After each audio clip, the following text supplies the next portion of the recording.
ونشهد أن لا إله إلا الله وحده لا شريك له ونشهد أن سيدنا ونبينا ومولانا محمدا عبده ورسوله أرسله بالحق بشيرا ونذيرا فقد قال الله تبارك وتعالى والذين جاهدوا فينا لنهدينهم سبلنا۔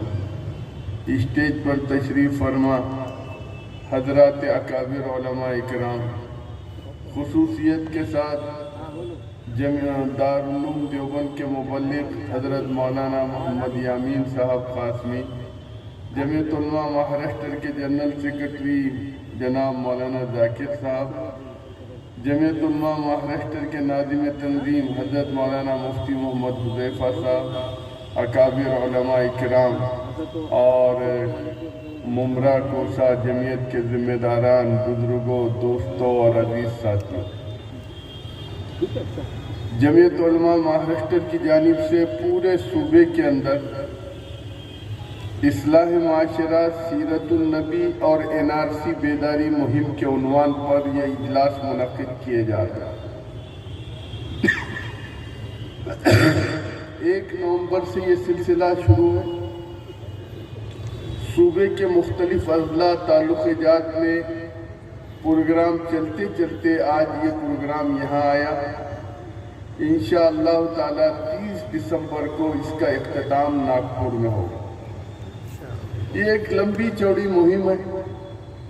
میرے عزیز دوستو، جمعیت علماء ہندوستان کی وہ جماعت ہے کہ جس کے احسان کو ہندوستان کا مسلمان کیا، ہندوستان کا غیر مسلم بھی فراموش نہیں کر سکتا۔ اس کی اپنی تاریخ ہے، اس تاریخ کو دنیا کی کوئی طاقت فراموش نہیں کر سکتی۔ دنیا اگر کتنا بھی زور لگا لے،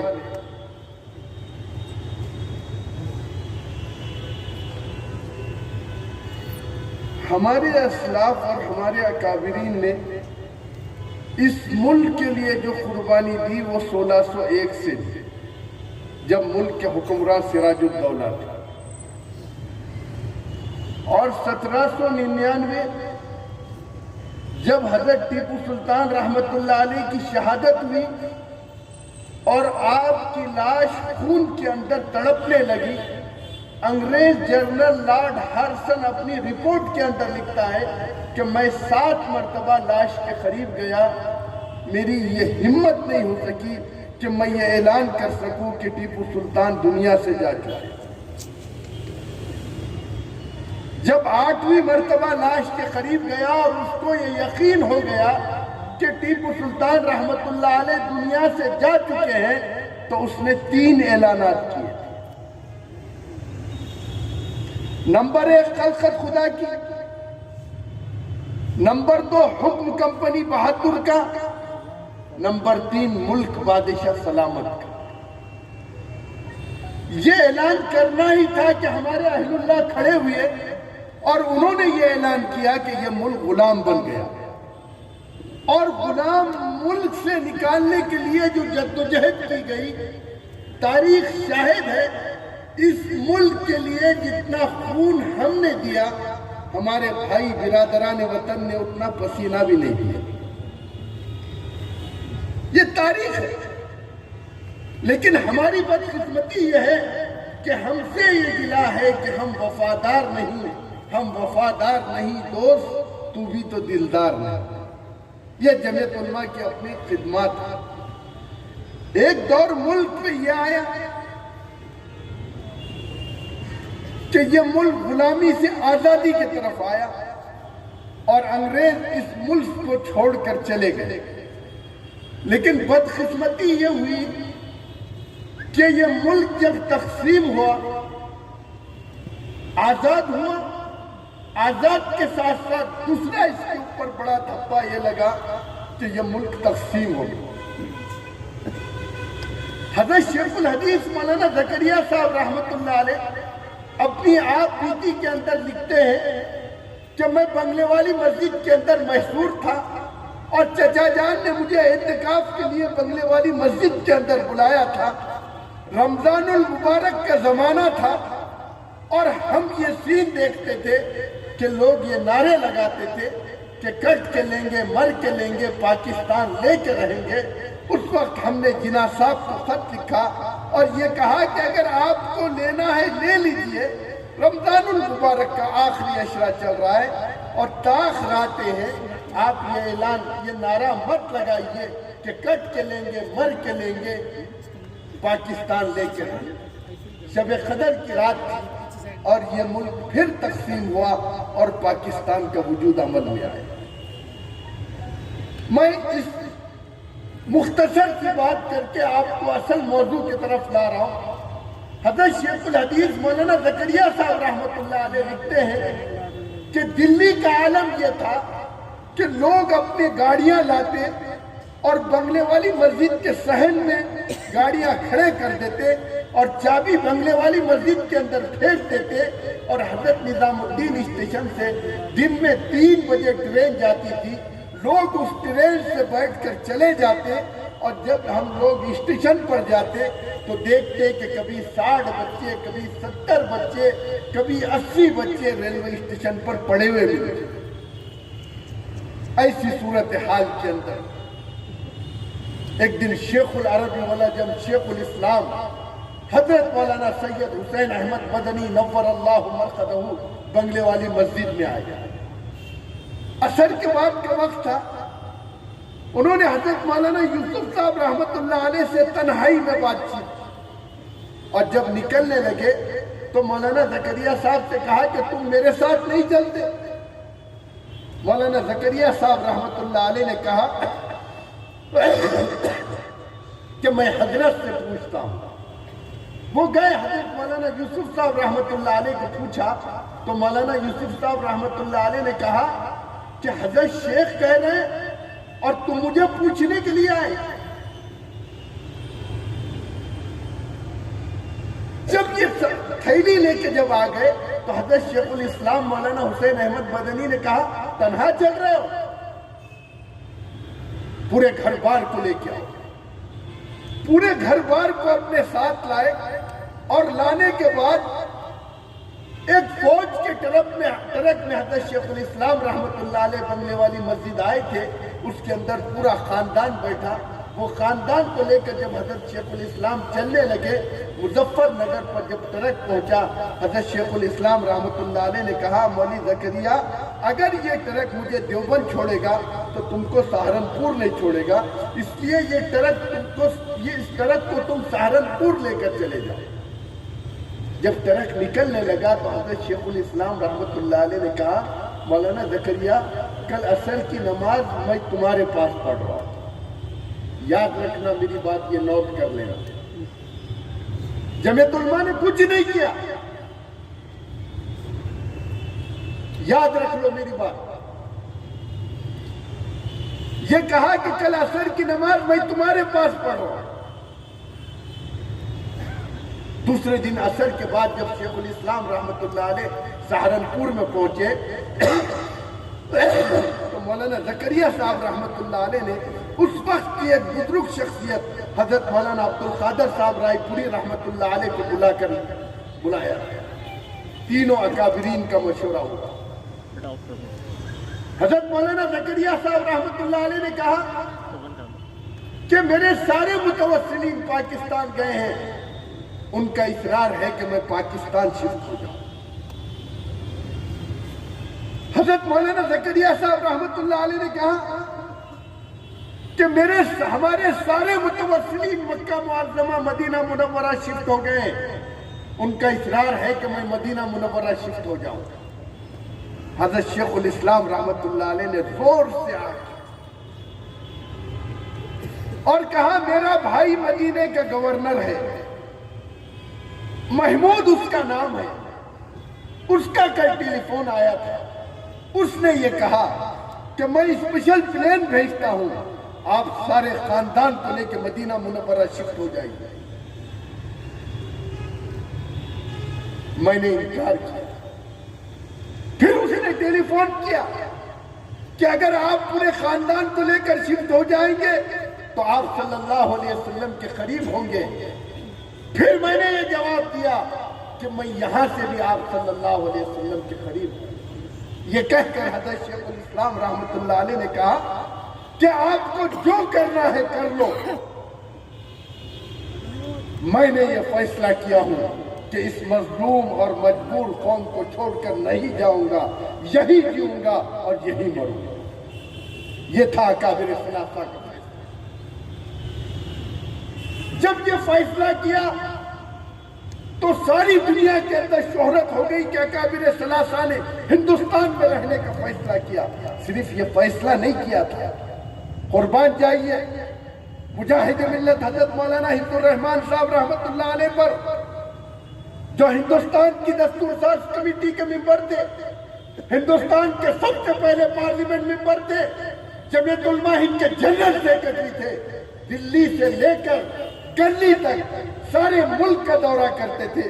ابھی ایک تعلقہ ہے مہاراشٹر میں دیونی، میں وہاں پر دورے پر گیا ہوا تھا، وہاں کے لوگوں نے بتایا یہ وہ شہر ہے کہ جہاں پر 50,000 مسلمانوں کو سلا کر ذبح کیا گیا تھا، اور اس گاؤں میں ندی میں پانی کی جگہ خون بہا تھا۔ یہاں پر اگر کوئی شخصیت پہنچی تھی تو وہ ایک شخصیت تھی جس کا نام تھا مجاہد ملت مولانا حفظ الرحمان صاحب رحمت اللہ علیہ۔ مولانا حفظ الرحمان صاحب کے ساتھ اس وقت پنڈت نہرو اور پنڈت سندر لال تھے۔ پنڈت سندر لال کمیٹی کے وہ بھی رکن تھے، اور جب وہاں کا دورہ کر کے حیدرآباد سٹی پر پہنچے اور وہاں پر جب اجلاس کیا تو مسلمانوں کو مخاطب کر کے کہا، مسلمانوں گھبرانے کی ضرورت نہیں، اس ملک میں جتنا جینے کا حق پنڈت نہرو کو ہے اس سے زیادہ جینے کا حق تم کو۔ کسٹوڈنٹ ایکٹ کس نے بنایا؟ ذرا اس کے اتہاس کو دیکھو۔ کسٹوڈنٹ ایکٹ یہ ہے جمعیت علماء کی۔ کسٹوڈنٹ ایکٹ تھا کیا؟